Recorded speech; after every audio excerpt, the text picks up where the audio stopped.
시청자 여러분 안녕하십니까. 용감한 토크쇼 직설 원일입니다. 검찰이 양승태 전 대법원장을 압수수색했습니다. 퇴직하며 갖고 나왔다는 USB를 확보했다는데 스모킹 건이 될지 주목됩니다. 전직 대법관들도 줄줄이 압수수색을 당했습니다. 전직 대법원장과 대법관들에 대한 검찰 수사, 전대미문 상황입니다. 사법부에 대한 국민 불신이 걱정되면서도 법 앞에 만인이 과연 평등한가? 이 수사의 끝이 궁금합니다. 그래서 오늘 직설은 판사 출신 두 변호사님과 전문 패널 모시고 이른바 사법농단 수사의 모든 것 풀어드리겠습니다.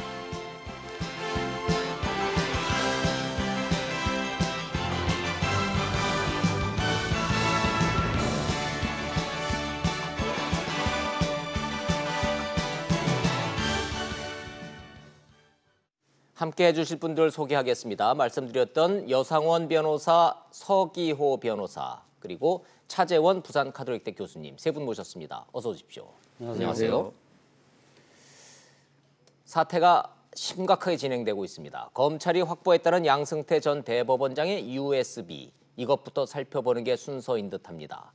스모킹 건이 될 거라는 전망도 있고 별거 없을 거라는 분석도 있습니다. 검찰 상황 정리한 영상 먼저 보시고 시작하겠습니다. 검찰이 확보한 양승태 전 대법원장의 USB는 압수수색 대상이었던 차량이 아닌 자택 서재에 있었습니다. 앞서 법원은 양 전 대법원장의 주거지에 대한 영장은 기각하고 차량에 대해서만 영장을 발부했습니다. 그런데 압수수색 과정에서 양 전 대법원장이 재직 시절 사용하던 USB를 퇴임하면서 가지고 나와 서재에 보관하고 있다고 말했습니다. 그래서 양 전 대법원장 변호인의 동의를 받아 USB 2개를 확보했다는 것이 검찰의 설명입니다.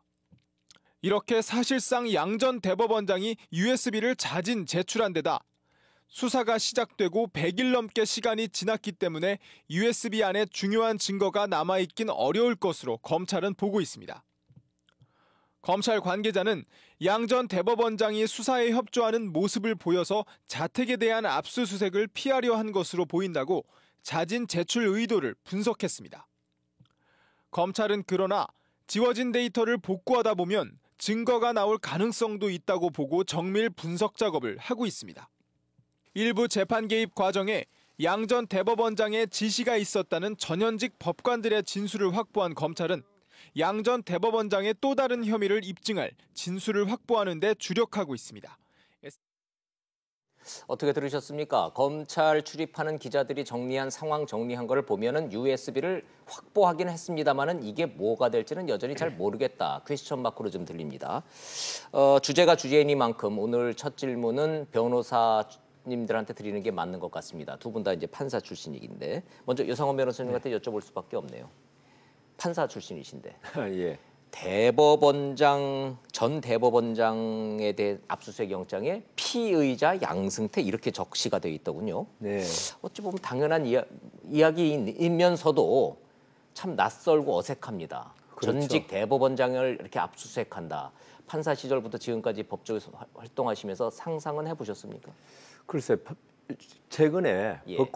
전직 법관들이 피의자가 된 경우도 있었고, 네. 그다음 현직 부장판사, 네. 인천지법의 모 부장판사가 그 뇌물수수 등으로 네. 지금 뭐 실형을 살고 있는데 뭐 그렇게 된 적은 있었는데, 거기는 뭐 명백한 독직 사건들이 많았죠. 그렇죠. 예, 그런데 지금 양승태 전 대법원장에 대한 사건은 어떻게 보면은 사법행정상의 어떤 무리한 사법행정에 대한 어떤 것을 가지고 지금 수사를 하고 있고, 네. 그게 과연 이 사건에서 가장 본질적인 거는 재판 결과를 바꿨냐, 네. 대법원장이 개입해서 원고 승소로 될 게 패소로 됐냐, 예. 피고가 이길 게 졌냐, 이런 거거든요. 네. 그런데 저희들이 그 법관들이 사실 자존심이 아주 센 사람들입니다. 네. 이 사람들이 무슨 대법원장이 개입해가지고 재판 결과를 바꿨다, 여기에 대해서는 우리가 지금까지 상상도 못했고, 네. 그다음 법관 출신들은 그걸 그렇게 한 판사가 있는지는 몰라도 네. 제 법관 경험으로 그렇게 한 적은 한 번도 없었다고 단언할 수 있거든요. 네. 그런데 피의자로 돼 있다 지금. 네. 물론 압수수색 영장을 청구할 때 피의자로 안 하면 청구할 수 없죠. 그렇죠. 왜냐하면 압수수색이라는 건 범죄의 혐의를 갖다가 입증하기 위한 증거 자료를 수집하기 위한 절차니까. 예. 범죄가 없다면 압수수색도 없는 거죠. 네. 그렇기 때문에 이제 양승태 전 대법원장을 피의자로 표시한 건 맞는데 그렇다 하더라도 이 지금 우리가 먼저 알아봐야 될 것이 과연 양승태 전 대법원장이 물론 그걸 위해서 네. 재판에 개입하고 결과를 바꿨냐 이걸 입증하기 위해서 압수수색을 하지만 네. 좀 더 신중하고 좀 더 딴 자료가 확보된 다음에 할 수도 있는데 또 지금 현재 분위기가 지금 현재 모든 전국이 돌아가는 거는 양승태 대법원장이 마치 검찰이나 행정부는 왜 위에서 지시하면 바뀌지 않습니까? 네. 뭐가. 네.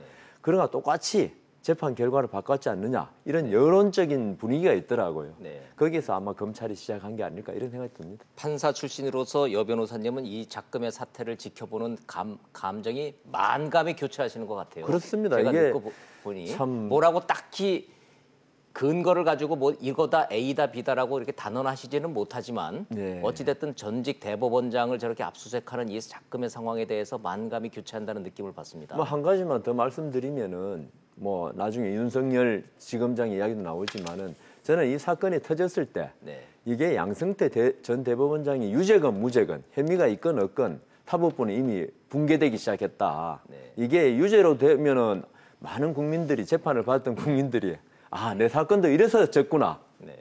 외부 영향력으로.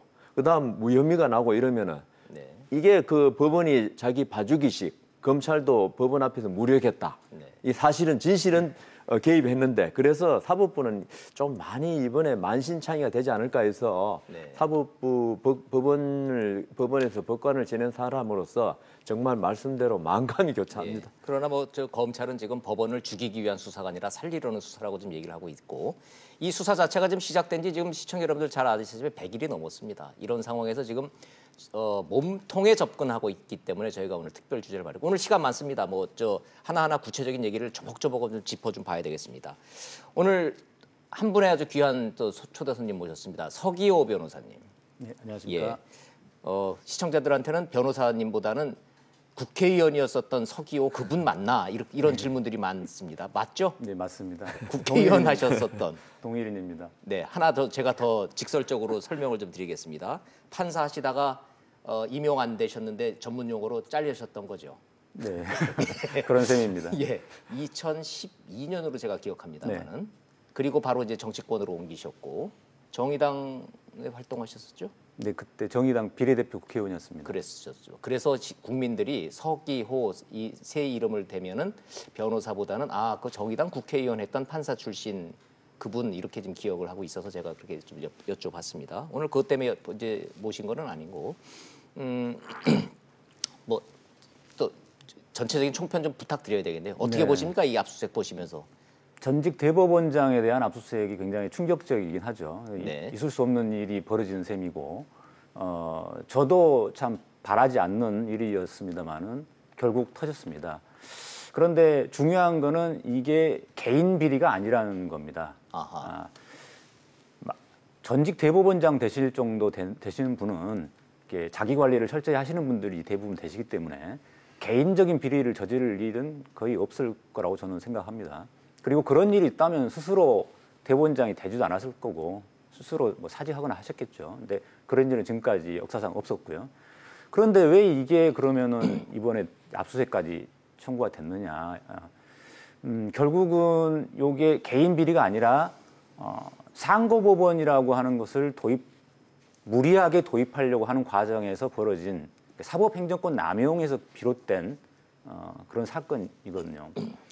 그러니까 우리가 2009년도에 있었던 그 신영철 전 대법관의 재판 개입 사건을 생각해 보면 상당히 비슷한 유형이라고 보실 수 있습니다. 네. 그때도 그 신영철 대법관께서 개인적인 어떤 비리를 저지른 건 아니죠.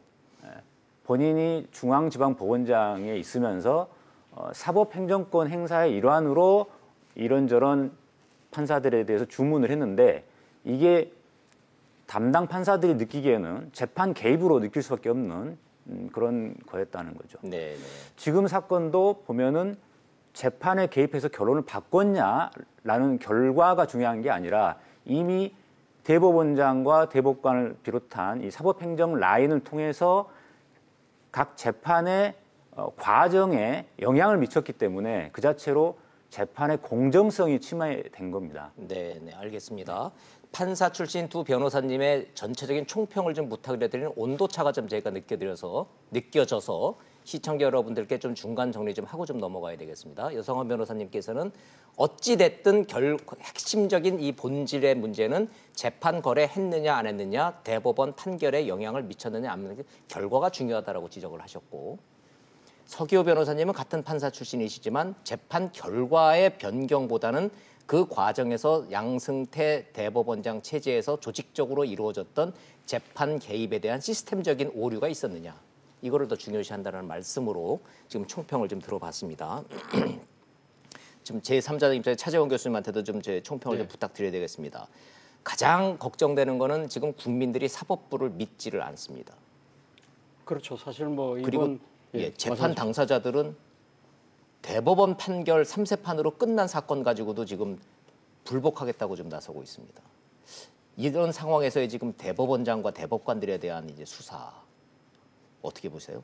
바로 그 때문에 지금 그 전직 대법관에 대해서 우리나라 헌정사상 처음으로 압수수색 영장이 집행이 된 그러한 불행한 일이 벌어졌습니다만, 그 궁극적인 목표는 바로 우리 앵커께서 말씀하셨던 사법부에 대한 불신을 걷어내야 되겠다는 그러한 아마 국민적 합의에 의해서 이러한 모든 것들이 가능하게 된 것이 아닐까라는 생각입니다. 그간에 이때까지 쭉 벌어졌던 상황을 본다고 한다면 사실 양승태 대법원 시절에 여러 가지 이 미심쩍었던 여러 가지 사건들에 대해서 뭐 법원 자체 내에서 그런 여러 그 의혹들이 제기됐던 거 아닙니까? 그러니까 뭐 딴 분들도 아니고 이 재판을 담당하고 있는 법원 일선 재판관들, 판사들이 나서서 이 부분에서 의혹을 제기했고 이걸 공정하게 파헤치자는 이야기였는데, 대법원 스스로가 자체 진상조사를 통해서 깔끔하게 정리를 했다면 좋았을 텐데 그러지 못하였고, 결국은 검찰에다가 그 진실을 밝혀달라고 손을 내미는 형국이 됐다는 것이죠. 그렇기 때문에 이것은 뭐 지금 대법원에 뿐만 아니라, 그러니까 이 지금 법원에 이 몸을 담고 계신 분들 누구를 지금 원망할 수 있겠습니까? 그렇다고 한다면 스스로 자율적으로 이러한 부분들을 헤쳐나가지 못한 우리나라 이 사법부의 그러한 이 지금 참담한 현실이 이러한 결과를 낳았다고 생각하는 것이고요. 이왕 이렇게 된 김해라고 한다면, 그렇다고 한다면 검찰 수사라도 좀 제대로 작동할 수 있도록 됐어야 되는데 그렇지 못했다는 것이죠. 뭐 이 다른 그 압수수색 영장 같은 경우는 보통 이 발부율이 90%를 상회한다고 그러는데, 반대로 지금 기각률이 90%였죠. 그러니까 이 재판 같은 경우는 이와 관련 대부분 사법거래와 관련된 재판 거래와 관련된 지금 압수수색 영장 같은 경우 기각률이 거의 90% 가까이 됐다는 거 아닙니까? 그래서 뭐 누구는 그런 그 검찰 관계자가 이런 이야기를 했다고 그래요. 이 심판과 같은 국적인 나라와 이 지금 축구를 하는 것 같은 느낌이 들었다. 뭐 그런 이야기를 할 정도인데, 뭐 그 정도로 상당히 지금 그 동안에 그 법원이 보여주고 있던 그러한 이 행태 자체가 또 상당히 국민들이 불신을 샀다는 것이죠. 거기에 대한 비판 여론이 점증하니까 결국 마지못해서 이번에 그 양승태 전 대법원장을 비롯한 대법관 몇 분들에 대해서 압수수색 영장이 발부가 됐다는 것이죠. 그러나 그거조차도 본다고 한다면 뭐 자택 수색이 아니라 뭐 차량이라든지 사무실이라든지로 국한됐다는 것이죠.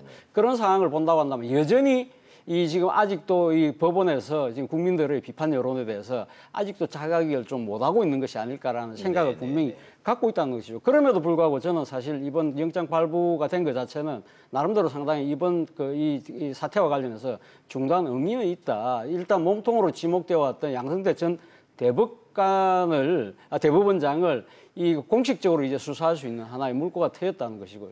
그렇기 때문에 아마 사법농단과 관련된 구체적인 실체를 검찰이 들여다볼 수 있는 하나의 중요한 계기가 됐다는 것이고, 무엇보다도 지금 이 영장을 심사를 담당하고 있는 판사 입장에서도 이제는 막무가내로 이렇게 무조건 방어벽을 치기는 어렵다는 걸 갖다 자인한 셈이 됐고, 그리고 또 이와 관련돼서 지금 이게 혐의를 받고 있는 일부 당시 법원 행정처에 종사했던 분들을 본 입장에서도 내가 모든 걸 덮어쓰고 안고 가야 되겠다고 생각을 했던 입장에서 이제는 수사가 몸통까지 간다고 한다면 굳이 내가 그렇게 다 지고 갈 필요가 있을까? 그렇다면 적당히 나 이선에서 나는 진실을 밝혀도 되지 않을까라는 생각으로 좀 마음이 바뀔 가능성도 있다. 그런 측면에서 본다고 한다면 이번에 영장이 발부가 되고 압수수색이 실시됐다는 것은 적지 않은 의미가 있지 않나 하는 생각이 듭니다.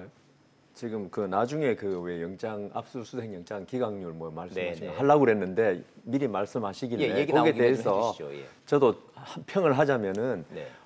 사법부의 재판은 공장에서 물건 만들어내는 것이 하자율, 불량률 따지는 통계가 적용될 수 없는 게 사법부의 재판입니다. 그러나 현실적으로 그러니까 현실적으로 수치가 드러내는 건 그러니까 국민들이 보기에는 좀 이상하잖아요. 사법부의 판결이나 어떤 영장은 있죠. 예. 100%하면 0%입니다. 그 사건이 그 발부할 것 같으면 100% 발부되는 거고 네. 안 될 것 같으면 0%지. 이게 딴 사건 90% 발부됐으니까 이 사건에서도 90%의 확률을 적용해서 90%가는 발부돼야 한다. 이거는 아니다 이거죠. 이 사법부의 어떤 판결이라는 것은 우리가 뭐 AI 뭐 이야기 요새 인공지능 이야기 하지만 네. 그걸로 할 수 없는 부분이 너무나 많고요. 법관 개인의 어떤 독립적인 양심에 따른 판단에 맡길 부분이 워낙 많기 때문에 네. 이게 컴퓨터로 할 수 없는 정도로 그냥 통계를 가지고 이걸 지금 이제 차 교수님 말씀대로 일반 국민의 입장에서 재판을 받는 입장에서 그렇게 말씀하신 거 충분히 전 납득은 하지만 네. 재판을 또 해본 입장에서는 그렇지 않을 수 있다. 그리고 있죠.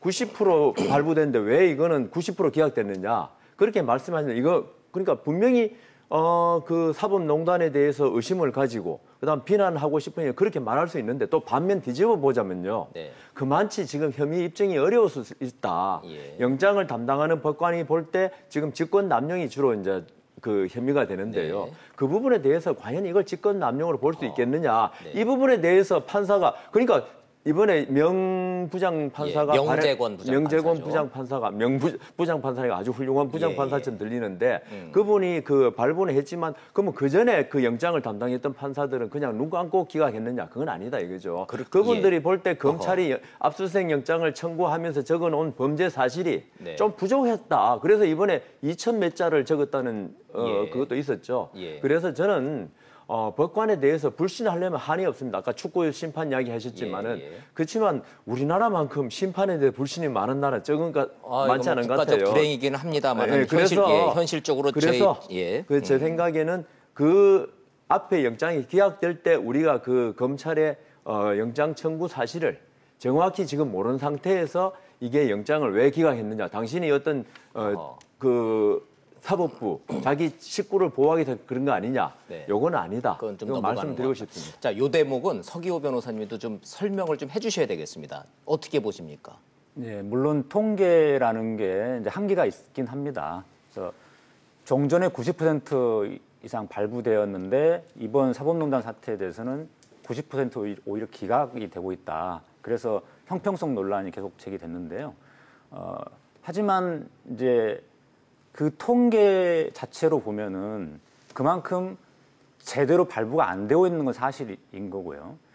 그런데 이 압수수색 영장을 청구하는 발부하는 이유가 바로 증거를 찾기 위한 건데 혐의가 있다라고 의심이 되면 발부가 돼야지 증거를 찾을 수 있고 그 증거에 기초해서 다시 또 혐의를 더 보강할 수가 있는 것인데 애시당초에 지금 윗선에 대한 수사 과정에서 윗선에 대한 압수수색 영장이 처음부터 기각되면서 이 수사가 사실 3개월 이상 길어진 겁니다. 요번에 압수수색 영장이 겨우 됐습니다마는 2개월여 전에 똑같이 대법관들과 그다음에 임종원 전 차장에 대해서 압수수색 영장이 청구됐었던 적이 있습니다. 그때 임종원 전 차장이 보였던 반응이 굉장히 재밌었는데요. 진짜로 나만 발부됐냐라고 그 수사관들한테 물었다는 겁니다. 그러니까 그 당시에 이미 임종원 전 차장에 볼 때는 자기는 중간에서 일을 한 사람일 불구하고 다 위에 지시를 받아서 한 건데 그거는 상식적으로 너무 이 법원 행정처라는 조직의 구조를 생각하면 당연한 것이거든요. 네. 재판을 담당하는 각 재판장들과 법원장이나 대법원장과의 관계는 직접적인 지시 관계가 아니지만 법원 행정처는 사법 행정을 담당하는 조직이기 때문에 네. 검찰이나 군대처럼 이렇게 상명하복의 지시가 많이 의해서 이루어집니다. 네. 업무가. 네. 그렇기 때문에 그러한 사법행정처의 중간 간부인 임종원 전 차장이 독단적으로 그런 일을 했을 리가 없다라는 것은 우리가 상식적으로라도 알 수 있는 것이고 네. 또 여러 가지 정황이나 통해서 이 2달 전에 이미 충분히 윗선의 개입이 있었을 것이라는 의심이 있었던 겁니다. 알겠습니다. 그런데 그때는 기각됐는데 이번에는 발부된 거거든요. 결국은 2개월 전에 발부됐어야 할 영장이 이제서야 발부된 셈이기 때문에 한마디로 만시지탄이다라고 생각합니다. 네, 상식에 입각해서 예단이나 어떤 선입견 없이 질문을 해야 하는 진행자 입장에서 시청자들이 궁금해하시는 핵심적인 부분이기 때문에 제가 재차 한번 여쭙겠습니다. 서 변호사님은 경험자로서 이전에 압수수색 영장이 기각된 것은 법원의 자기 식구 감싸기 측면이 있다라고 보시는 걸로 이해해도 되겠습니까? 네, 맞습니다. 그럼 여 변호사님하고 그 부분에 대해서는 뭐 합의하기는 어려운 상황이에요. 그렇죠? 왜냐하면 우리 판사를 의심하기 시작하면은 여 변호사님 말씀대로 한도 끝도 없는 것이고 상식적으로 봤을 때 앞뒤가 안 맞기 때문에 늦었다라는 말씀이시기 때문에 그렇게 그냥 이견이 있는 걸로 정리하고 제가 그 법원에 있는 이번 사태 때문에 뭐 네. 법원장 저번 제 후배들이 됩니다. 벌써 이제 한번 그냥 부장판사 이야기를 한번 들어보니까요. 네. 이번 영장 압수수색 영장 이 문제가 판사들이 자기를 돌아보는 계기가 됐다는 말씀하시는 분도 있어요. 지금 이제 구속영장은 상당히 검찰 청구에 대해서 법원이 깐깐하게 엄격하게 봐가지고 기각을 많이 하죠. 하죠. 기각을 워낙 많이 되니까 검찰이 이제 청구도 아주 선별해가 잘 하는데 네. 이때까지 압수수색 영장에 대해서는 아까 서 변호사님 말씀대로 이건 증거 수집하는 거 아니냐, 인신에 관한 문제가 아니냐 하면서 법관들이 구속영장과는 달리 압수수색 영장을 좀 쉽게 발부해준 경향이 있었다. 그런데 이 수사를 당하는 입장에서는 있죠. 내가 막상 구속영장도 당해보니 물론 그게 제일 크지만 압수수색 영장에서도 엄청난 압박을 느끼더라. 예. 그런데 이제 법관들이 그걸 몰랐다는 거죠. 이건 뭐 사람을 구속시킨 게 아니고 그냥 가서 그냥 박스에 물건 들고 나오는데 네. 이게 인권하고 크게 그도 인권 침해는 맞지만 인권 침해가 아니라 인권 관계는 되지만은 크게 염두에 안 뒀는데 이번에 법관들이 당사자가 되면서 해보니까 이게 압수수색 영장도 엄청난 압박감이 되더라. 그래서 앞으로 이제 법관들이 압수수색 영장에 대해서도 좀 더 좀 정밀하게 심도 있게 보지 않을까 이런 말을 하는 경향이 있습니다. 알겠습니다. 뭐 저희가 지금 오늘 주제가 이제 사법 토론회가 아니기 때문에 그런 이제 전체적인 분위기 차원에서 지금 이제 말씀을 드린 거고 좀 객관적인 팩트 체크 좀 몇 가지 차 교수님한테 좀 부탁드리겠습니다. 영장 발부 여부를 놓고 계속 지금 그 말이 좀 돌고 있는데 명재권 부장판사님이 검찰 출신인 거 맞습니까? 예, 검찰 출신이라고 그래서 하더라고요. 영장 담당 판사를 바꿨더니 영장이 발부되더라. 언론에서는 좀 이렇게 평가하는 측면이 좀 있는데 맞습니까 그게? 뭐 그렇게 지금 언론은 해석을 하는데 법원의 입장은 또 아닌 것 같아요. 그러니까 법원은 아니고. 지금 영장실질심사를 맡고 있는 재판부가 그 3명이 계신데 네. 너무 업무가 가중해서 지금은 이제 5명으로 늘리는 과정이고 네. 그래서 지금 4번째 되신 분이 이제 명재근 판사인데 공교롭게도 이 그 검찰에서 한 10년 정도 근무를 하다가 법원으로 옮기셨어요. 넘어왔는데 그리고 예. 또 마침 또 보니까 이번 이 검찰에서 그 사법부의 재판 거래 의혹을 총 수사 지휘하고 누구랑 있는 동기라고 예, 또 그렇죠. 그러대요? 한동훈 서울지검 3차장 검사하고 동기다. 그런 측면에서 본다 보면 명재근 판사를 그러니까 법원에서 그러니까 지금 영장실질 심사 그 재판관으로 임명한 그 자체가 일종의 그동안에 상당히 비난 그러니까 그 영장을 그 기각하는 것 때문에 국민적 비난 여론이 상당히 높은데 갑자기 이걸 갖다 다시 또 발부를 해주게 되면 자기 모순이 되니까 그래서 지금 한 분을 더 늘리면서 일종의 테러를 만든 거, 출구 전략으로 만든 거, 그 임명한 것이 아니냐, 임명한 것이 아니냐는 그러한 뭐 해석도 나오는데 뭐 그 제가 판단할 수는 없습니다만 뭐 나름대로 개연성은 있어 보이는 것도 사실인 것 같습니다. 뭐 지금 하느님도 알 수 없는 상황을 우리가 지금 여기 앉아 있는 4명 중에 1명이 이게 정답이다라고 단언할 수는 없겠죠. 다만 이런 법원과 검찰의 미묘한 메커니즘 속에서 지금 어렵게 지금 수사가 진행되고 있고 여기에 대한 국민적 불신은 해소는 해야 되겠고 어디로 가야 되는지 이거를 좀 점검을 좀 하고 있습니다. 자, 구체적인 내용으로 들어가겠습니다. 그래서 검찰이 확보한 것이 USB다. 이게 지금 언론 보도 많이 보셨을 텐데 아까 기자 취재 상황도 전달을 해드렸지만 여 변호사님. 대법원장이 퇴임을 하실 때 그동안에 뭐 쭉 중요한 내용들을 이렇게 정리해가지고 USB에 이렇게 하나 딱 담아서 요거 퇴임 이후에 요거 보시면 됩니다 하고 드리는 게 관행입니까?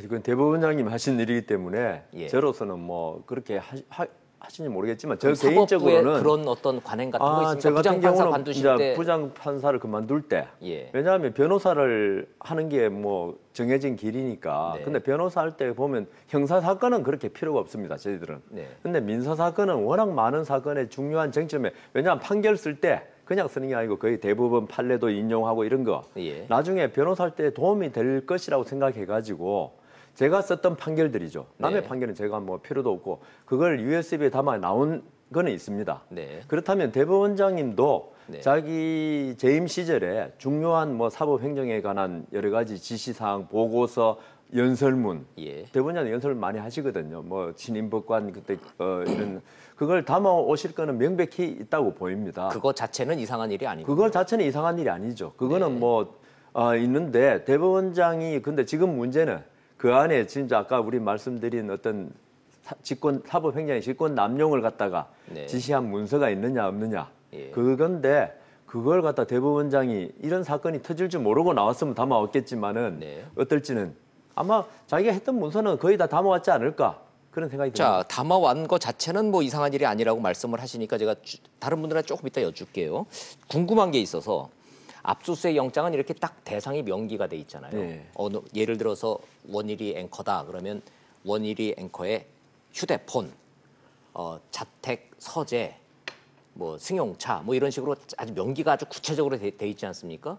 이번의 경우에는 양승태 전 대법원장의 승용차 이렇게 명시가 돼 있었잖아요. 네. 그런데 국민들이 보기에 너무나 이상한 게요. 대법원장 시절에 타던 차도 아니고 지금 퇴임 이후에 지금 타고 다니는 개인 차량에 뭐가 남아 있을 거라고 거기다가 압수수색을 하라고 발부를 해줬을 것이며 또 한 발 더 나가면 정작 USB가 발견된 것은 자동차가 아니라 서재였고 그것도 뭐 변호인이 가르쳐줬다는 거잖아요. 예. 어떻게 보십니까? 이게 지금 앞뒤가 설명이 잘 이번에 됩니까? 그 말씀대로 좀 특이한 압수수색 영장이었습니다. 보통은 우리가 자택, 저만 특이한 게 아니군요. 예, 사무실을 압수수색하지 예. 타고 다닌 자동차는 뭐 이걸 자동차를 폐기한다고 좀 말이 이상하지만은 예. 이게 움직이지 않습니까? 예. 그러면 수사관이 그 자동차 어디 있는지 알고 갔는데 자동차가 이미 딴 데로 옮겨져 있다. 이러면 압수수색 집행하기가 참 힘들지 않습니까? 그렇죠. 물론 뭐 여러 가지 뭐 GPS나 통해서 할 수도 있겠지만 그래서 보통은 자동차는 압수수색 대상으로 잘 하지 않고 네. 자택 사무실을 하는데 이번에 자동차를 했단 말이에요. 예. 그래서 좀 저로서는 약간 특이하다. 그런데 저번 영장 기각하면서 사유 중에 조그만 사유지만 하나가 네. 뭐 주거의 안정을 침해할 정도로 예. 그런 걸 막기 위해서 자택을 압수수색 대상에 안 넣었는데 그거는 좀 그 이번에 바뀌면서 아마 그 영장 전담 네. 판사가 그 부분을 고려한 게 아닌가. 하지만 아까 그 우리 말씀하셨지만은 이게 압수수색 영장도 일종의 재판입니다. 우리 재판으로 생각하거든요. 판사 입장에서 판사님 재판이죠. 재판인데 재판이라는 거는 어떤 자기의 어떤 세계관, 양심에 따라 달라질 수 있기 때문에 그 전에 기각됐다고 해서 이 담당 판사가 또다시 기각한다 이런 건 아니기 때문에 네. 저로서는 뭐 그거는 이상하지 않다.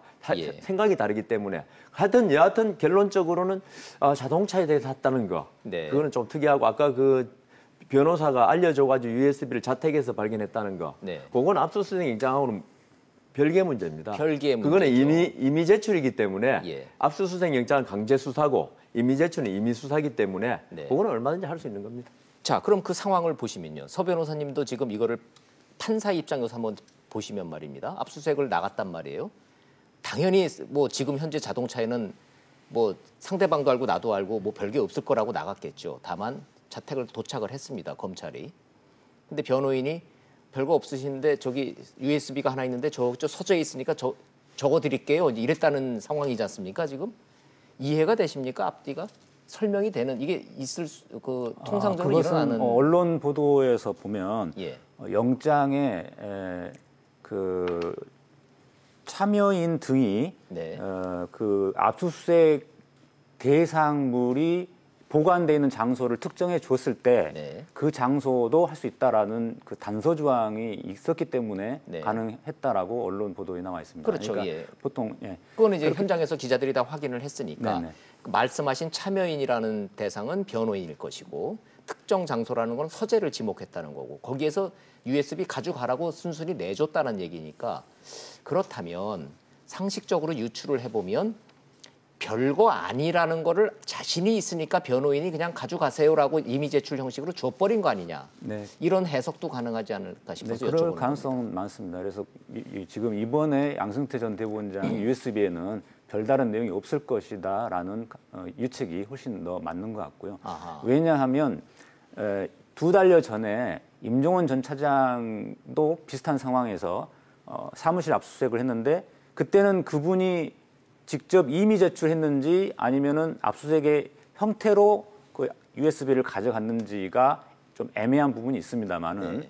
그때도 임종원 전 차장 입장에서는 본인이 숨기려고 하면 얼마든지 숨길 수 있었던 상황이었습니다. 미리 뭐 증거를 딴데 뭐 은폐한다든지. 그런데 그 USB 굉장히 중요한 내용들이 들어있는 USB가 발견됐다는 거거든요. 네. 그 USB에는 본인의 죄를 더 강화시키는 내용이 아니라 오히려 더 약화시킬 수 있는, 완화시킬 수 있는, 즉 윗선의 지시에 의한 것이다라는 내용들이 많이 담겨 있었습니다. 네. 그러니까 만약에 그 USB가 없으면 임종원 전 차장 입장에서는 자기가 모든 걸 다 지시한 것이 되니까 책임이 무거워지지 않습니까? 네. 그런데 양승태 전 대법원장과 대법관들의 지시에 의해서 내가 일을 한 것이다. 네. 이런 내용들이 많이 자료가 확보돼 있으면 자신의 책임이 더 줄어들 수 있기 때문에 오히려 임종원 전 차장이 스스로 임의 제출 형식으로 압수수색된 거 아니냐 이런 예측도 그런 분석도 있었습니다. 자발적으로 압수수색을 당하면서 압수수색 당하는 것이지만 사실은 가져가시라고 여기다가 자기가 원했던 증거물을 내놓고 이렇게 쓱 밀어넣는 형식이 된다 수도 네. 있다는 말씀이시죠. 그런 분석이 그 당시 있었는데요. 네. 그것은 그 임종원 차장 입장에서는 그 USB에 담겨 있는 내용들이 본인의 책임을 완화시켜주는 거기 때문에 오히려 그랬던 거죠. 예, 나는 시키는 대로 했을 뿐이다라고 그렇습니다. 하는 그런 내용으로. 그런데 이번 양승태 전 대법원장의 경우는 본인의 윗선이 더 이상 없지 않습니까? 네. 그렇기 때문에 그 USB에 본인의 불리한 내용이 있을 수밖에 없는 거죠. 있다고 하면은. 네. 그러니까 이제 사전에 뭐 애시당초에 불리한 내용들이 안 담겨 있는 USB를 가져왔거나 아니면은 뭐 복제를 했거나 뭐 여러 가지 방법으로 뭐 분산을 시켜놨거나 해서 하여튼 본인에게 불리하지 않은 걸 당연히 줬을 가능성이 많다라는 거죠. 그렇군요. 차 교수님한테도 이 질문 좀 드려야 되겠네. 저 우문이니까 현답 좀 부탁드리겠습니다. 판사하고 검사하고 싸우면 누가 이겨요? 누가 더 세요? 글쎄요. 이런 식으로 서로 법을 잘 아는 판사와 검사가 네. 검찰이 예. 증거물과 어떤 압수수색이라는 기술적인 거를 놓고 막 수싸움을 지금 벌이고 있는 상황 아닙니까? 누가 이깁니까? 이렇게 되면. 이제까지 제가 관찰해왔던 바로는 항상 이 판사가 우위에 있는 그쵸. 걸로 봤거든요. 국민들이 생각하기에는 그렇죠. 예. 검찰하고 사법부하고 붙어서 싸우면은 항상 사법부가 우위에 있잖아요. 왜냐하면 심판들이니까. 그렇죠. 심판관들이니까. 심판관들이니까. 이번에 USB도 그렇게 보세요? 그럴 가능성이 있을까요? 모르겠습니다. 저는 뭐 사실 그 양승태 전 대법원장 집에서 이 그 USB를 압수했다는 그 뉴스를 듣는 순간 과연 거기 뭐 중요한 것이 남아 있을까? 앞서 말씀하신 것처럼 그게 국민- 두 달 전에 압수수색 영장 그 자신에게 발부됐다가 그 기각된 거 뻔하게 알고 있는데 그 만약에 보통 사람이라고 한다면 네. 거기에 자기 그 불리한 거 있으면 어떤 식으로든 뭔가 훼손하지 않았을까? 그런 생각이 들지 않겠습니까? 네. 그런데 또 그 다음 뉴스 보니까 또 이 양승태 전 대법원장의 변호인이 또 이렇게 그 압수수색론 수사관들한테 이야기를 했다고 그래요.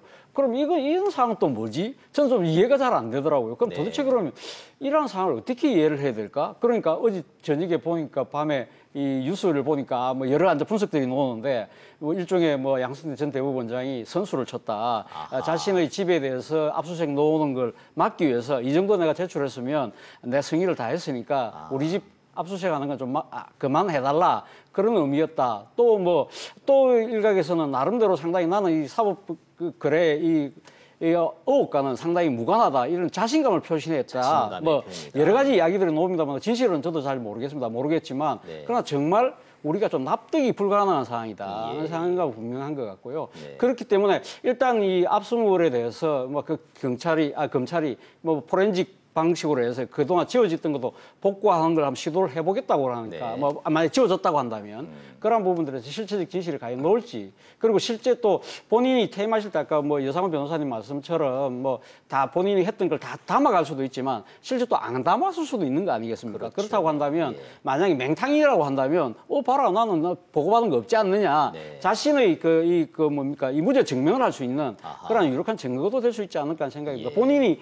지난 6월 달인가요? 이 사실 자택 앞에서 공원에서 네. 할 때 난 뭐 이야기를 하고 싶어도 내가 뭘 알아야 이야기를 하지 뭐 그런 식으로 본인이 전혀 모른다고 이야기하지 않았습니까? 네, 네. 그렇다면 그런 입장에서 본다고 한다면 이제서 지금 USB를 자진해서 냈다는 그 자체는 안에는 아무것도 담겨 있지 않을 가능성이 저는 좀 높지 않을까. 예. 자신의 무죄 증명을 위한 하나의 수단으로 활용하는 것이 아닐까라는 의심을 지울 수가 없습니다. 그런데 여기에 있죠. 우리나라 진짜 최고의 법률가들끼리 지금 싸우고 있는 거거든요. 네. 그러니까 이제 창과 방패 네. 뭐 이런 식인데 제 생각에는 맹탕은 아닐 거고요. 맹탕이라면 검찰에 딱 받는 순간에 진짜 이거는 검찰을 우롱하는 게 돼버리잖아요. 기껏 가져가라 했는데 보니까 별거 아니.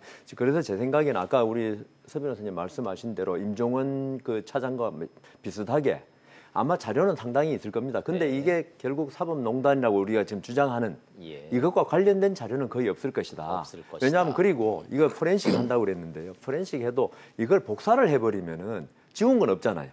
복사를 그 중에서 일부만 원래 가져왔던 USB에서 네. 다운을 네. 그 진짜 이 법률가니까 최고의 법률가니까 자기한테 유리한 것만 딱 다운받아 그 USB를 가지고 있다가 예. 원래 원본은 뭐 어디 있는지는 뭐 이거는 추측입니다. 이거는 그랬다는 네. 게 아니고 그랬다면 이거는 검찰로서는 자료는 확보했는데 이거 지금 검찰이 추구하는 목표하고는 전혀 관계없고 네. 그다음에 아주 나쁘게 말한다면 그럴 리는 없다고 저는 믿습니다만 꼬리 자르기의 일종이 아닐까. 네. 그러니까 이걸 줌으로써 우리 많은 사기범이나 이런 사람들이 검찰에 가면 자기 사소한 범죄는 실토하거든요. 네, 네. 큰 거는 숨기고 네. 그러면 검찰은 아유 고맙습니다 이거라도 그런 게 꼬리 자르기라는 수사 받는 형태가 있거든요. 상식선에서 한 가지 추정이 가능한 거는 이 USB에 뭐가 들었는지 도대체 모르는 상태에서 양승태 전 대법원장이 이걸 검찰에 이런 식으로 갔을 가능성은 제로라고 그러면 봐도 저는 되겠죠. 제로라고 봅니다. 그렇죠. 그 부분은 세 분이 그렇게 정리해도 그렇죠. 되겠습니까? 아까 제가 말씀드린 그 맹탕이라는 부분을 아까 충분히 잘 설명하셨는데 예, 그러니까 예. 그 일종의 그러니까 이 사법농단 수사와 관련 없는 자료는 잔뜩 있는데 아무리 핵심적인 것은 없다. 맞습니다. 앞서 뭐 예. 퇴임할 때부터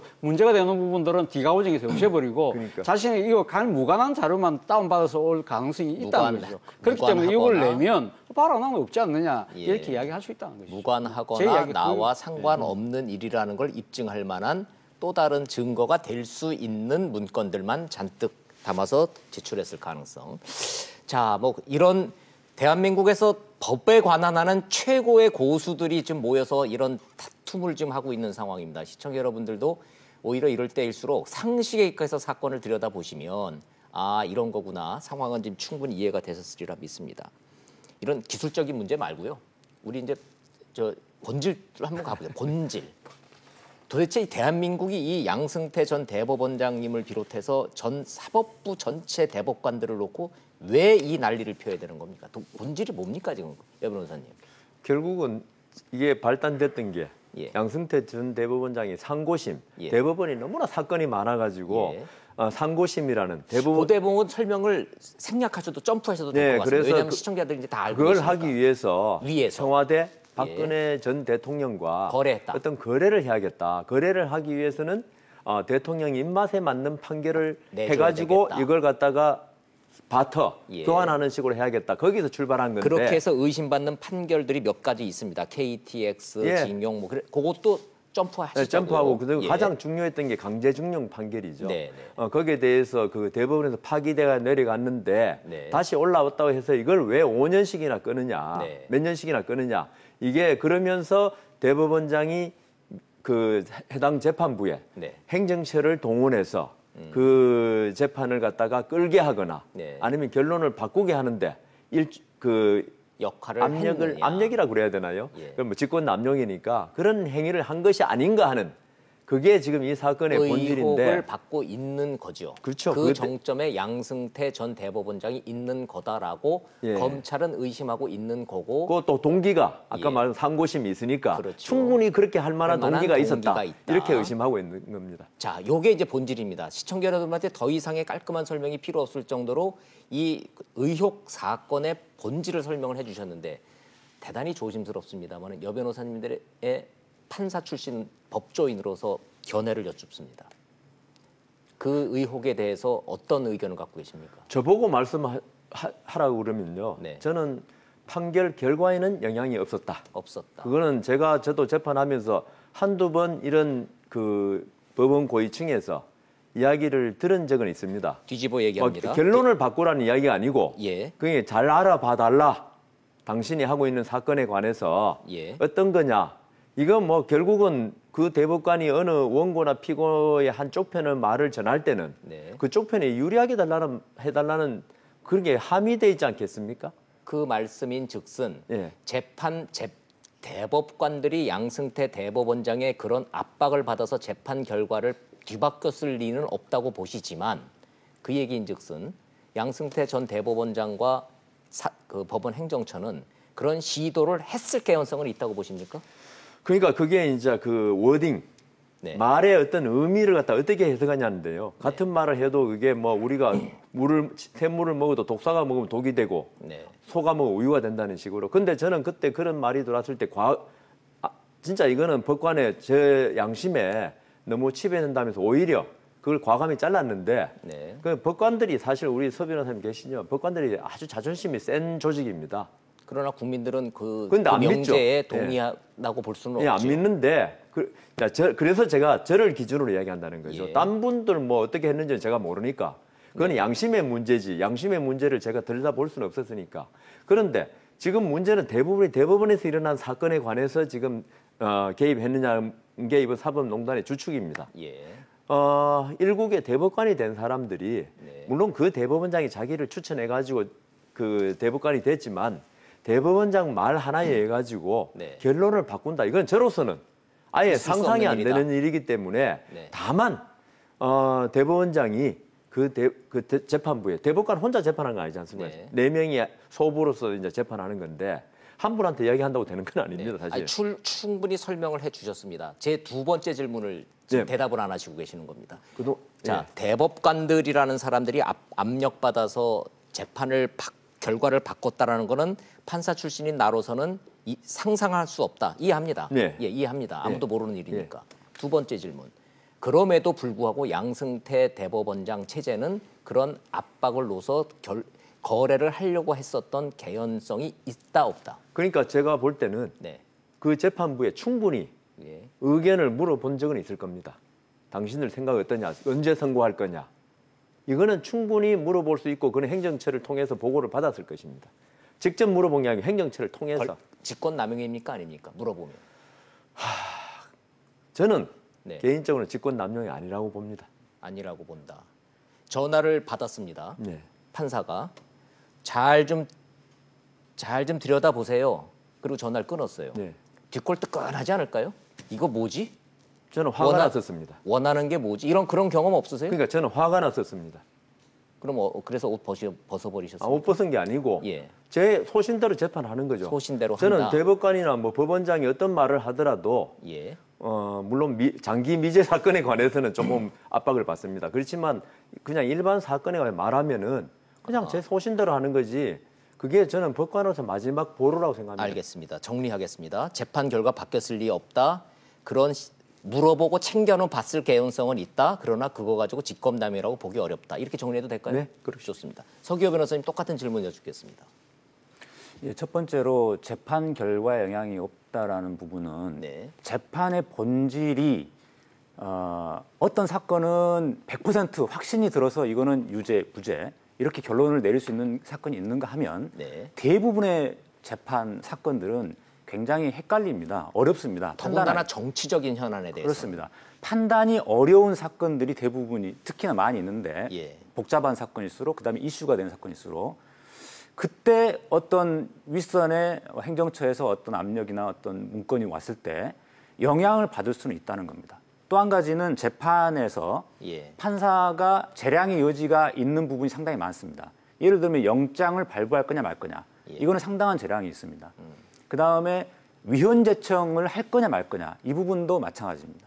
그래서 실제로 이번에 수사 과정에서 보면 대부분 재판 과정에 영향을 미친 부분들이 주로 나왔지만 네. 결론에 영향을 미친 게 딱 한 가지 나왔었습니다. 최근에 한정 위헌 제청을 어떤 재판부가 했다가 예. 윗선의 어떤 연락을 받고 단순 위헌 제청으로 결론을 바꿔버린 그 사례가 나왔지 않습니까? 네. 이것은 본안 재판은 아니지만 이거 역시도 재량의 여지가 있는 부분입니다. 한정 위헌 제청할 거냐, 단순 위헌 제청할 거냐 이런 부분도. 그리고 그 부분은 그 사건에서는 아예 결론을 바꾼 것이 드러났거든요. 그러니까 그렇기 때문에 과연 재판에 영향을 미쳤냐를 따질 때 재판이 판사가 어떤 재판을 할 때 모든 재판을 다 100% 확신을 가지고 하지 않는다. 네. 할 수 없는 사건들이 많다. 그다음에 재량의 여지가 넓은 그 재판도 많다. 이 관점에서 보면 그 결론에 영향을 미쳤냐 안 미쳤냐라는 것을 그렇게 일도양단적으로 딱 칼로 물베기 하듯이 가를 수는 없다라는 겁니다.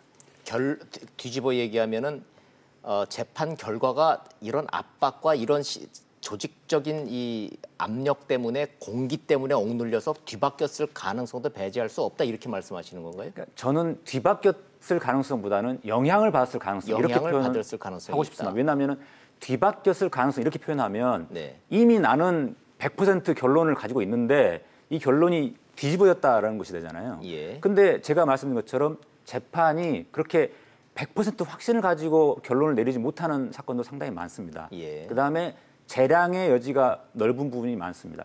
그러한 재판에서는 재판의 결론이 뒤집어졌다라고 표현하기보다는 재판의 결론에 영향을 받을 수는 있다. 이렇게 표현하는 게 정확할 것 같습니다. 국민들 입장에서 봤을 때 무슨 차이가 있을까요? 재판의 결과가 뒤집혔다 하고 영향을 받았을 가능성이 있다 하고 국민들 입장에서 들으시면 시청자들은 어떻게 판단을 해야 할까요? 영향이 있었다고 보는 것이 많은 사람들의 판단이 아닐까라는 생각을 해봤습니다. 왜냐하면 우리나라의 사법 시스템을 이렇게 이야기하는 분들이 많더라고요. 관료 사법 체제다. 관료 사법 체제다. 이 이야기 뭐 단순하게 이야기하면 쉽게 말하면 대법원장이 인사권을 독점하고 있다는 겁니다. 그렇기 때문에 일선 재판관들, 판사들 입장에서는 이 소위 말해서 하이어키, 서열 구조가 되어 있다는 것이죠. 그러면 한 단계 올라가기 위해서는 뭔가 이 법원 수뇌부의 입김에 맞춰야 된다. 생각에 맞춰야 된다는 걸 암압력에 작동을 하는데 그러한 상황에서 대법원에서 어떤 유무형의 형태로 압력이 들어왔을 경우에 과연 독립된 이 재판을 할 수 있느냐, 양심과 법에 따른 재판을 할 수 있을까라는 부분에서 고개를 갸웃갸웃 거릴 수밖에 없다는 것이죠. 지금 사실 뭐 이번에 그래서 사법개혁 일환 중에 하나로 놓은 것이 그거 아닙니까? 고등법원 부장판사 제도를 없애겠다는 거 아닙니까? 바로 그 자체가 이 승진을 목전에 둔 판사들 입장에서는 위선의 눈치를 상당히 볼 수밖에 없는 이러한 현실. 이러한 현실이 이번에 양승태 사법부에서 이 재판 거래 의혹이 태동할 수 있던 배경이 되었다는 측면 때문에 그걸 없애자는 것이었다고 한다면 사실은 양승태 대법원 시절에는 상당한 부분들이 이것이 작동했을 가능성이 높다. 뭐 이 신뢰를 들어보면 예를 들면 지금 아마 하급심에서 했던 통합진보당 지방의원 지휘학보 소송이라든지 네. 그리고 또 부산 스폰서 판사 사건 무마 의혹이라든지 네. 이런 구체적인 이 재판에 대해서는 상당히 의혹들이 지금도 많이 제기되고 있거든요. 저희가 지금 표로 준비해서 그렇죠. 지금 보여드리는데 저는 그 보면 하급심에서 하고 있는 예. 재판 같은 경우에는 저 담당하고 있는 판사 입장에서는 상당한 부담감을 느낄 수밖에 없을 것이다. 그리고 앞서 말씀하신 것처럼 대법관들도 그럼 대법관은 나는 더 이상 올라갈 때도 없고 나 마지막이기 때문에 나 양심적으로 재판할 수 있다고 말씀하실 수 있지만 제가 생각할 때는 그렇습니다. 지금 양승태 대법원장 시절에는 대법원장이 그 대법관에 대해서 일종의 추천을 완전 정권을 행사했거든요. 네. 지금 김명수 대법원장 체제에서는 아마 외부인들로 구성된 이 대법관 추천위원회를 따로 구성을 해서 본인은 전혀 개입하지 않지만 양승태 대법원장 시절 그 이전까지만 하더라도 이 대법원장이 일방적으로 다 지명해서 대충 임명한 거지만 사실 그렇게 대법관이 되신 분들이 대법원장의 눈치를 안 볼 수 있겠습니까? 자신을 대법관 시켜준 분이나 마찬가지인데 저분의 생각이 어떻다는 걸 암암리에 이런 식으로 만약에 이야기가 된다고 한다면 저는 모르겠습니다. 뭐 100% 자신의 양심과 그 법률에 따라서 재판했다 장담하실 수 있는 분이 과연 몇 분 되실까요? 여 변호사님 기회 좀 드릴게요. 왜냐하면 그동안에 계속 지금 이 판사들의 독립성과 자존심을 지금 강조를 하셨기 때문에 예. 지금 두 분이 말씀하신 이런 게 사실은 국민 눈높이고 국민들이 가지고 있는 기본적인 합리적 의심이기는 합니다. 네. 그러나 근거가 뭐요라고 물어보면 어느 누구도 지금 사람 한길 마음속에 들어가서 살펴볼 수가 없기 때문에. 그런데 아까 차 교수님 말씀 중에 그 고등부장 승진을 목전에 둔 재판부가 예. 그 대법원장 그 어떤 의도에 반대되는 재판할 수 있겠느냐. 근데 이번 사실 사법농단의 대부분의 사건은 대법원 사건하고 고등부장들이 한 사건입니다. 네. 그 1심 사건에 대해서는 뭐 이번에 영향을 미쳤다. 이게 제가 지금 그때 나왔을 때는 다 정리했었는데 지금은 기억이 없습니다만은. 네. 그래서 그거는 약간 이제 팩트가 좀 다르다. 그리고 그 나중에 말씀하십시오. 그리고 네. 제 생각에 그건 사람 따라 다릅니다. 이걸 갖다가 어떻게 일률적으로 말할 수는 없는데 그 아까 그래서 제가 저를 기준으로 말씀드리면이라고 말씀드렸는데 저는 물론 그 뭐 중요 사건 아주 대법원장이 관심 가진 사건을 안 해봐서 그런지 몰라도 23년 동안 판사하면서 네. 이렇게 뭐 지시를 받거나 이런 적은 한 번도 없었고요. 다만 그 얘기는 혹시 대통령이 관심사안인 사건을 안 하셨기 때문에 그런 전화를 안 받으신 거 아닐까요? 중요 사건을 해본 적이 없는 그냥 평민 판사였기 때문에 그런지는 모르겠지만은 근데 제가 아까도 말씀드린 딱 그거는 있습니다. 절차에 관해서 우리 법원에서 우리 판사들이 예전에 그 양승태 전 법원장의 전 대법원장 때 미제를 상당히 많이 챙기시더라고요. 대법원장님이. 네네. 미제라는 거 우리 6개월 미제 이런 걸 말하는데 재판이 왜 이렇게 늦어지냐. 거기에 대해서는 압박감을 많이 받는데 이걸 과연 저도 그때 고등부장 승진을 목전에 두고 있는 입장에서 사건을 좀 빨리 처리 안 할 수는 없었습니다. 네. 예, 그래서 이런 걸 사법관여라고 할 수 있을지는 지금 우리가 사법농단하고는 좀 주제가 좀 다르기 때문에 그러니까 결론만 말씀드리면은 그거는 판사 개개인마다 전부 다를 것이고 다를 것이다. 거기에 대해서 오히려 우리 서기호 저 변호사님도 그랬을 것이고 거기에 반발을 하시는 분도 있을 좋습니다. 것이고 예. 거기 따르는 분도 있을 것이고 뭐 나는 오불가능이다 네. 하시는 분도 있을 것이고 그거는 판사 개개인마다 다를 것입니다. 네. 진행의 방식을 제가 좀 갑자기 확 바꿔서 좀 가겠습니다. 한길 사람 마음속을 어떻게 알겠습니까? 대한민국의 판사가 3,000명이죠. 3,000명 개개인도 판사도 다 사람이고 인간인데 그 마음속을 우리가 어떻게 딱 일괄적으로 이 사람은 믿을 만한 사람, 이 사람은 그런 판사 그 불가능한 얘기입니다. 반대로 접근을 좀 해보겠습니다. 압력이다 아니다는 받는 판사의 주관적인 판단일 것이고 지금까지 드러난 양승태 전 대법원장과 법원 행정처의 행태는 권력남용 사법농단이라고 비판받을 만한 개연성과 정황이 있습니까? 아니면 별거 아닌 거 가지고 지금 온 나라가 이 난리를 치고 있는 겁니다. 서 변호사님은 여기 대해서 어떤 의견 갖고 계세요? 정황이 굉장히 많죠. 이미 검찰 수사, 언론 보도된 것만 하더라도 여러 개 있는데요. 강제징용 사건이 대표적인 경우 아닙니까? 그 법원 행정처장이 2013년부터 2016년까지 세 분이 바뀌었는데 그 세 분이 바뀔 때마다 계속 그 대법원 재판을 지연시키는 목적으로 청와대 방문하고 또 그래서 이 상고법원이라든가 법관의 해외 파견 이런 자리를 놓고 딜을 했다 이런 의혹들이 나오지 않습니까? 결과와 상관없이 그 절차와 과정만 놓고 봤을 때 거래라고 의심받을 만한 행동이었다. 네, 그렇습니다. 이렇게 보시는군요. 왜냐하면 근데 이 단순히 절차라고만 보기 어려운 게요. 대법원 강제징용 사건 같은 경우는 이미 대법원 판결에 따라서 하급심에서 그대로 원고 일부 승소 판결이 올라왔기 때문에 원칙대로 하면은 3, 4개월 만에 바로 상고 기각을 해야 될 사건이었습니다.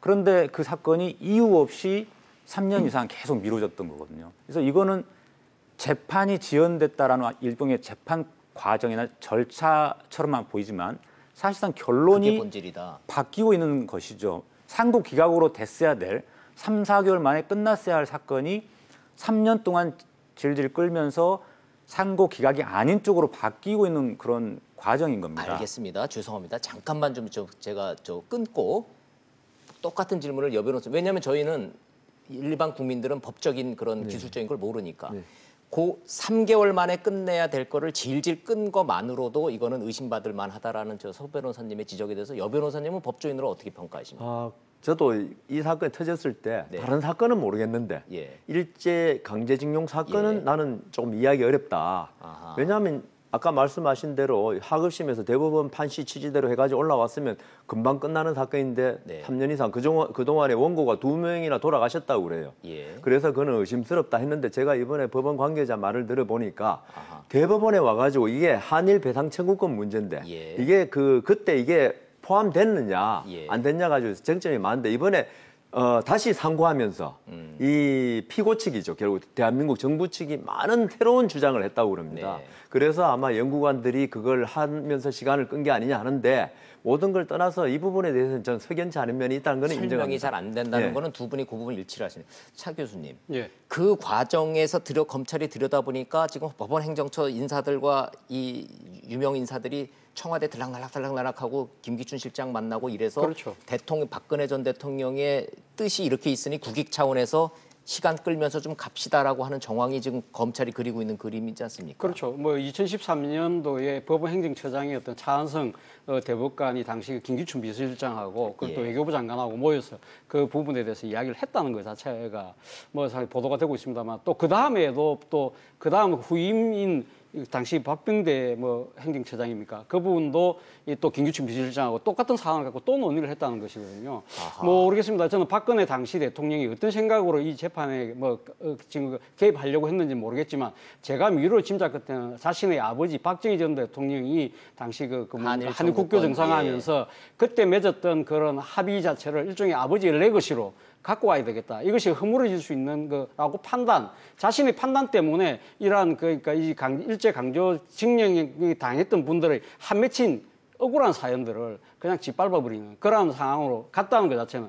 진짜 국민들 입장에서 진짜 공분할 수밖에 없는 것이고요. 또 하나는 그럼 대법원은 그럼 과연 그 거래를 통해서 뭐 거래라는 표현을 뭐 합니다만 이 의혹을 통해서 그럼 얻으려고 했던 것은 무엇일까? 그것이 단순하게 상고심 법원뿐만 아니라 지금 또 추가적으로 놓은 것이 지금 그 판사들의 해외 공간에 주재하는 그 뭡니까 이득을 얻기 위해서 했다는 것 자체가 좀 모르겠습니다. 그러니까 국민들의 한 맺힌 피 맺힌 일제 강점기 시대 때 끌려갔던 저분들의 억울한 저 사연을 과연 그 법원 그 재판관들 몇 분의 그 판사들 몇 분들의 그 해외 연수, 해외 주재 근무를 위해서 만약에 바꾸려고 했다고 한다면 저는 정말 이거는 국민들이 과연 용납할 수 있을까 하는 생각이 들더라고요.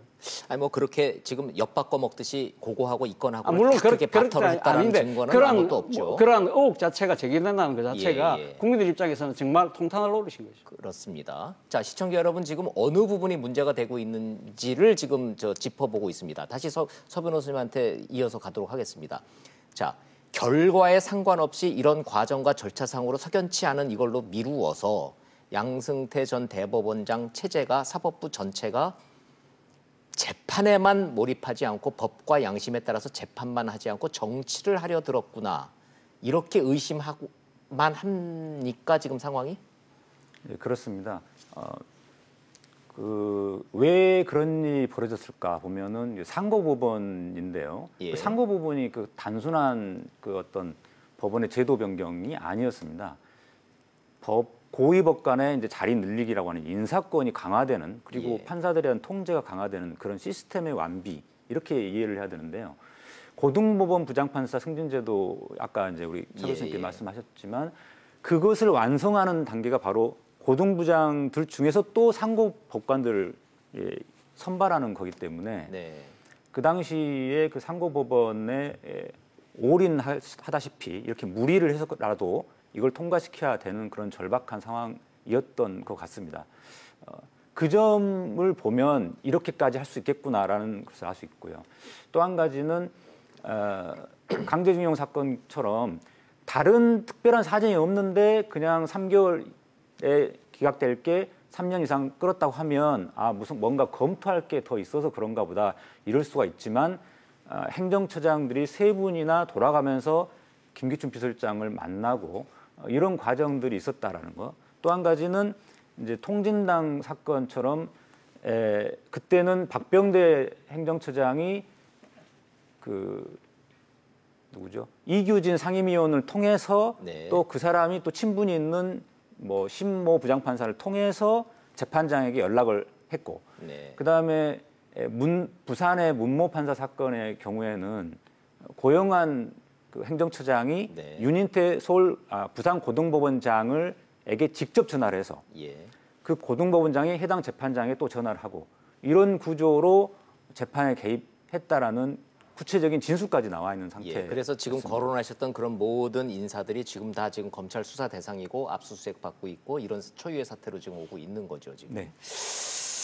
아, 여 변호사님, 그 판사님들이 고법 부장 판사면은 차관급이지 예, 차관급 않습니까? 대우를 받죠. 예, 차관급 대우를 받는데 그 이상 넘어가고 대법관 되고 그러면 도대체 얼마나 좋길래 이 대법원이 상고법원이라는 걸 만들어서 예. 자리를 늘리려고 그러고 이 사법부에 마르고 닳도록 나이 드시 은퇴하실 때까지 계시려고 합니까? 대법관은 장관급 법관이라 그러죠. 아, 장관급 법관. 예. 그 뭐 에쿠스 승용차가 차로. 아니 에쿠스가 뭐라고? 아, 변호사 하시면은 다 돈 벌어서 탈 수 있는 아니 차를. 근데 그 국가에서 기사하고 차를 대주는 거하고 자기 돈으로 하는 건 천냥지차죠. 그리고 그 뭐 물질적인 것보다도 네.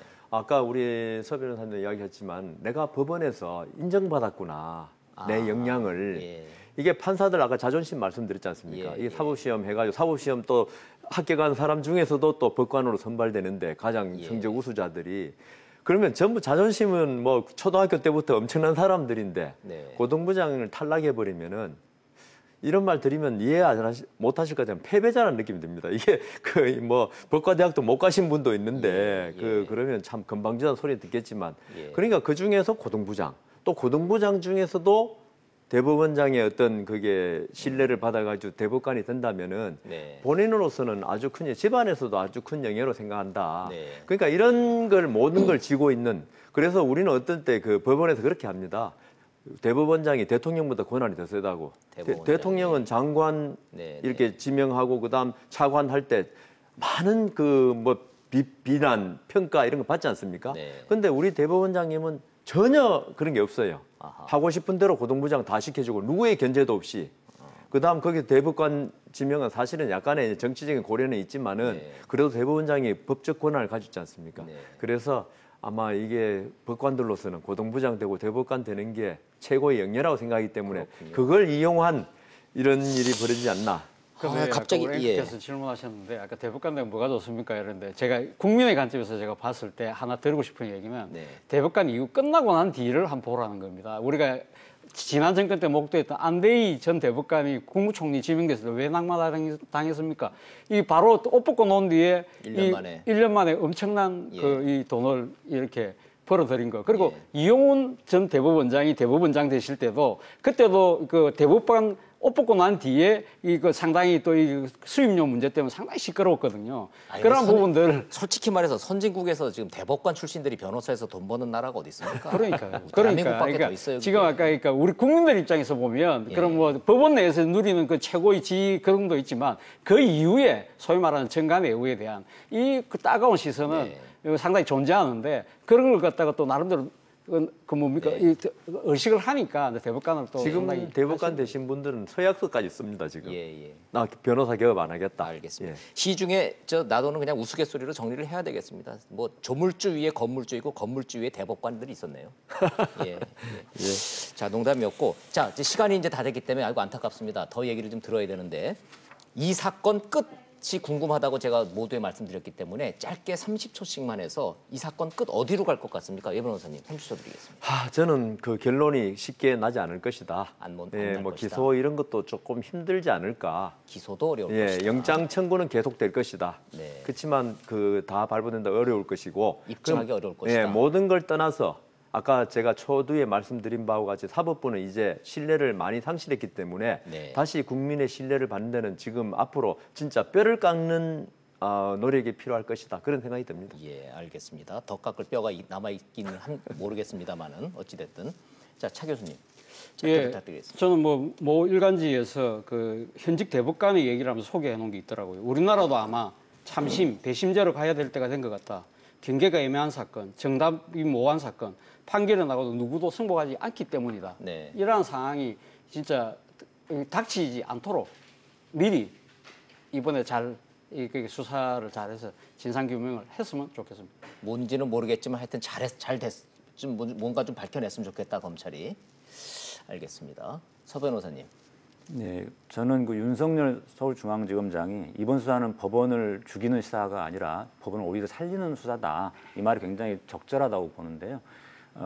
이미 법원의 재판에 대한 신뢰는 무너진 상태입니다. 그래서 이 무너진 상태에 있는 것을 막 이렇게 덮어가지고 이렇게 한다고 해서 신뢰가 회복되는 게 아니라 오히려 거꾸로 무너져 버렸기 때문에 철저한 수사를 통해서 책임자를 처벌하는 그 형평성에 맞는 수사와 재판이 이루어졌을 때 비로소 국민들이 이제는 수사와 재판을 믿을 수 있겠구나라고 신뢰를 회복하는 길이 될 것이다라고 생각합니다. 네, 유일하게 처벌이라는 단어를 사용하셨습니다. 해석은 시청자 여러분들이 해주실 거라 믿습니다. 진행 중인 사건이고요. 대한민국의 불행이 좀 담겨 있는 사건입니다. 그러나 시작했으니 끝을 봐야 되겠죠. 시청자 여러분들과 함께 잘 지켜보도록 하겠습니다. 오늘 세 분 말씀에서 정리하겠습니다. 잘 들었습니다. 고맙습니다.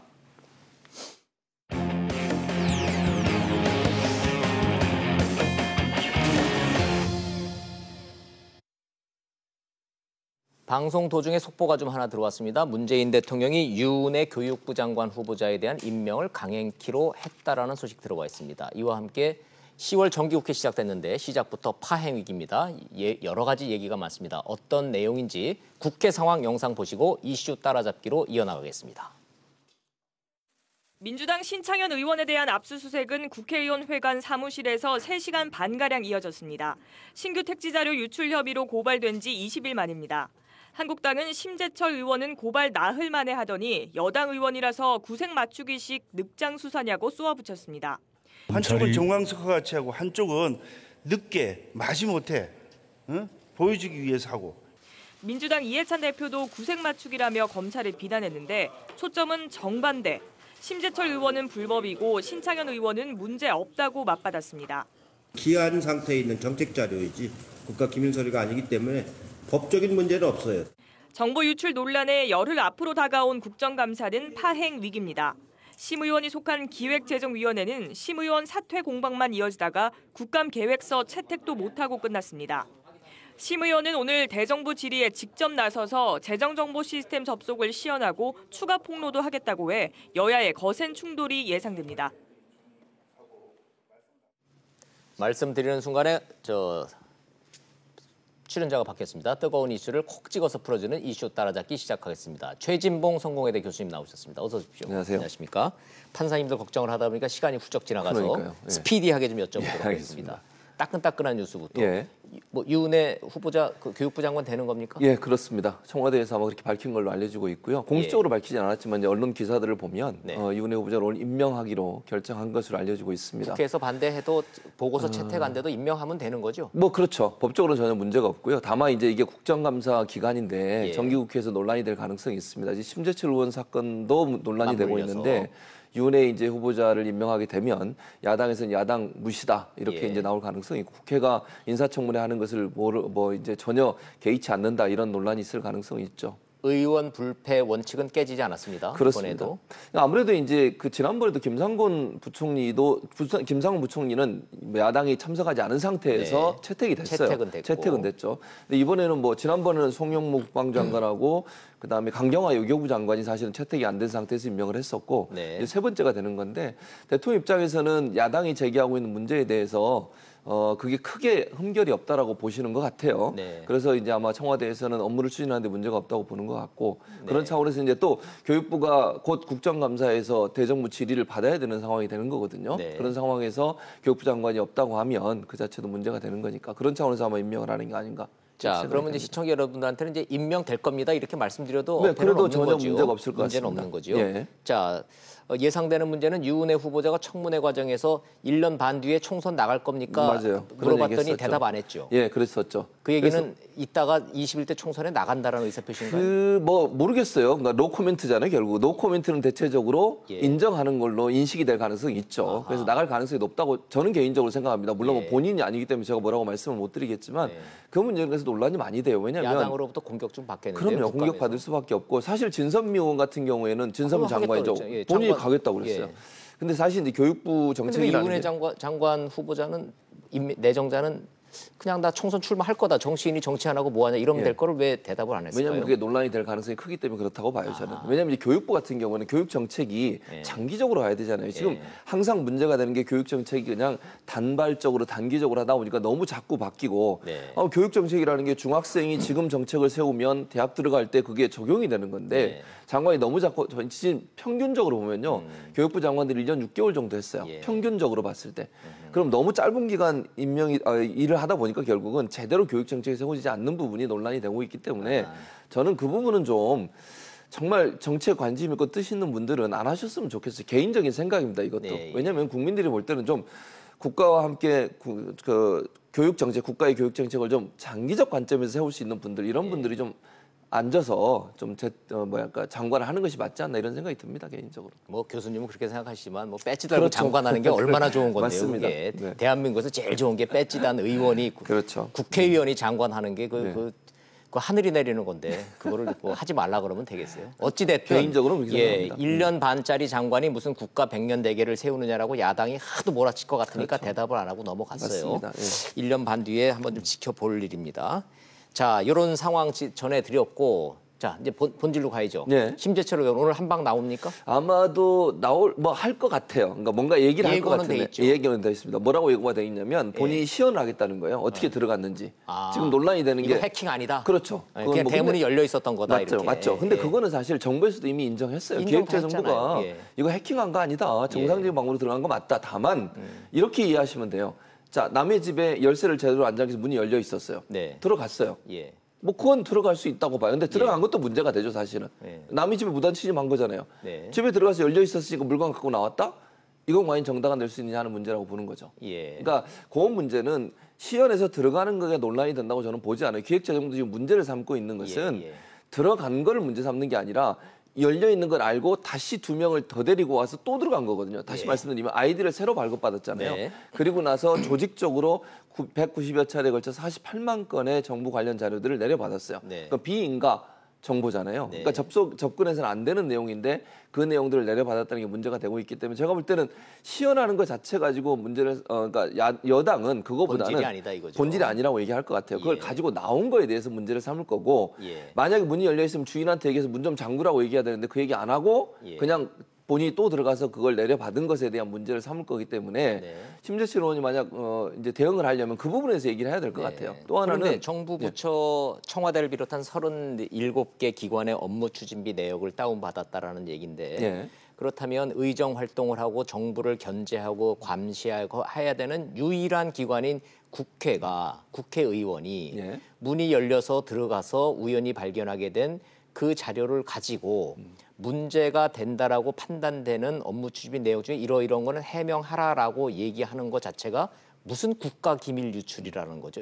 냐라는 그렇죠. 반론도 있습니다. 네, 맞습니다. 그래서 그 부분은 예. 만약에 이게 국가기밀과 직접적인 연관이 없는 내용이라면 해도 된다고 저는 생각해요. 예. 근데 이게 만약에 지금 47만 건 중에 밝히고 있는 것은 청와대 이제 업무 추진비 관련 문제거든요. 이건 예. 사실 국가기밀과 직접적 연관이 없다고 판단한 것 같아요. 네. 그래서 심재철 의원이 그걸 밝히고 있는데 또 하나 이제 문제가 논란이 되는 것은 이게 망신 주기식 발표라고 지금 이제 정부나 청와대에서 얘기하고 있는 거죠. 이걸 네. 미리 한 번이라도 청와대에 그러면 이러이러한 업무 추진비 내용이 있는데 이게 사실 어떻게 쓴 거냐. 예. 제대로 업종이 기록이 안 돼 있는데 이거 어떻게 된 거냐라고 확인했다고 하면 청와대가 해명을 했을 텐데 그런 확인 과정 거치지 않고 그냥 그 국민들이 볼 때는 또는 밝힌 내용만 보면 일방적으로 그냥 정치 공세 수준으로 일방적으로 거죠. 발표를 예, 했으니까. 그런 문제에 대해서 청와대에 이제 문제를 제기하는 거죠. 이게 망신주의고 일부러 정치 공세를 하는 거지. 예. 이 정도 총무이사에 그 얘기했잖아요. 한 번이라도 확인했다고 하면 우리가 얘기를 해줬을 거고 네. 그렇다고 하면 이게 문제가 안 된다는 걸 인식하셨을 텐데 그걸 인식하지 않고 그냥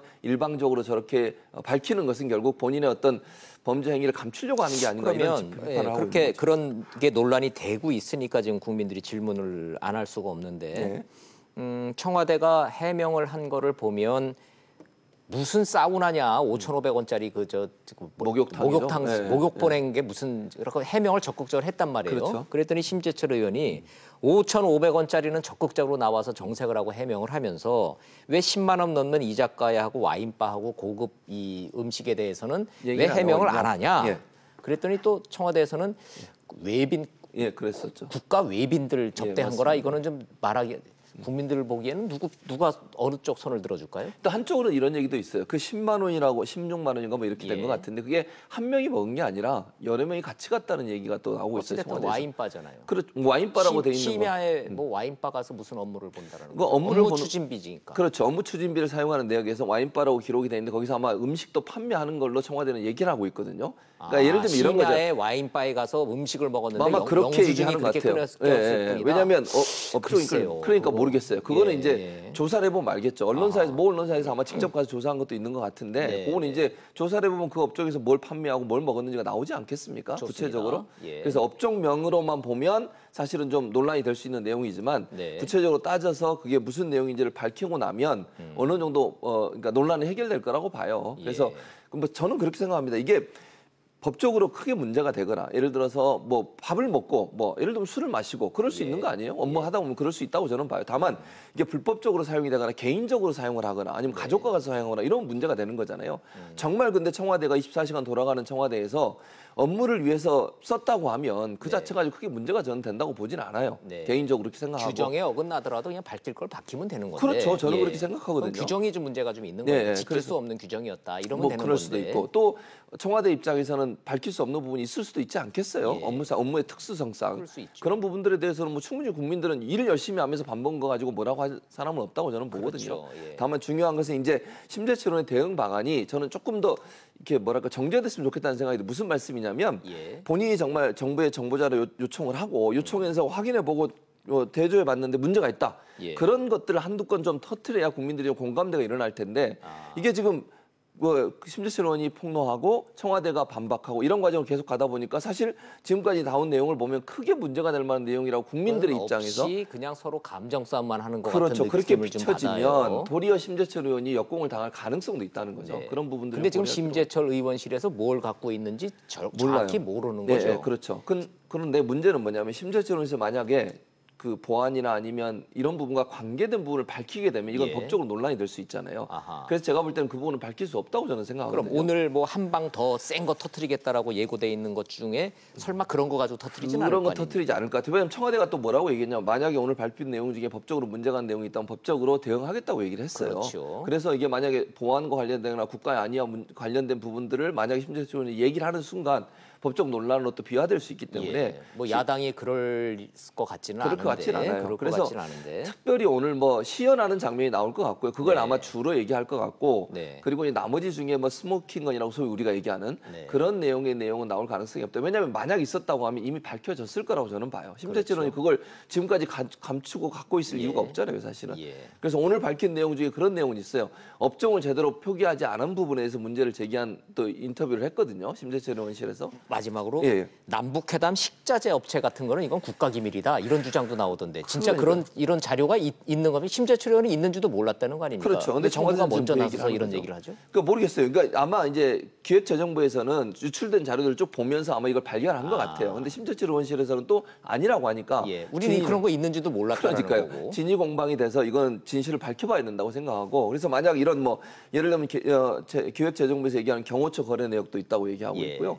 그다음에 군 보안 관리 시스템 업체도 연관돼 있는 부분이 있다. 그러니까 47만 건이라는 엄청나게 많은 건수거든요. 이걸 심재철 의원실이 다 검토했는지 모르겠어요. 아니면 다 내려봤고 일단 내려봤고 그중에서 본인들이 가장 생각할 때 법적으로 문제가 안 되면서도 국민들의 공감을 얻어낼 수 있는 부분을 찾다 보니까 업무 추진비 쪽으로 갔을 가능성이 있고 근데 밝히지 않은 47만 건 중에 그런 내용이 지금 기획재정부의 발표에 따르면 있을 가능성은 충분히 고려할 수 있다고 보여집니다. 대정부 질문한다고 끝날 일이 아니군요. 그건 아니죠 전혀. 이번 정기국회 내내 계속 불씨가 될 수가 있네요. 그러니까 정부에서는 이 자료를 넘겨달라는 거예요 다시. 그러니까 비인가 자료를 왜 가지고 있느냐. 그리고 필요한 거는 정상 절차를 통해서 정부가 제공해 줄 텐데 그걸 이제 본인이 어쨌든 비인가 자료를 내려받아서 갖고 있는 거니까 이게 보안과 아니면 안보와 직접적인 연관이 있는 부분들을 가지고 있다고 하는 것 자체가 문제가 되고 또 이제 심의원이 이걸 만약 외부로 유출하는 경우 뭐 그러지 않을 거라고 보지만 그럴 경우에는 또 큰 문제가 발생할 수 있기 때문에 정부 차원에서는 지금 돌려달라 이렇게 요청을 하고 있는 거죠. 알겠습니다. 어떻게 정리가 되는지 한번 잘 좀 지켜봐야 되겠군요. 오늘 말씀 잘 들었습니다. 고맙습니다. 감사합니다.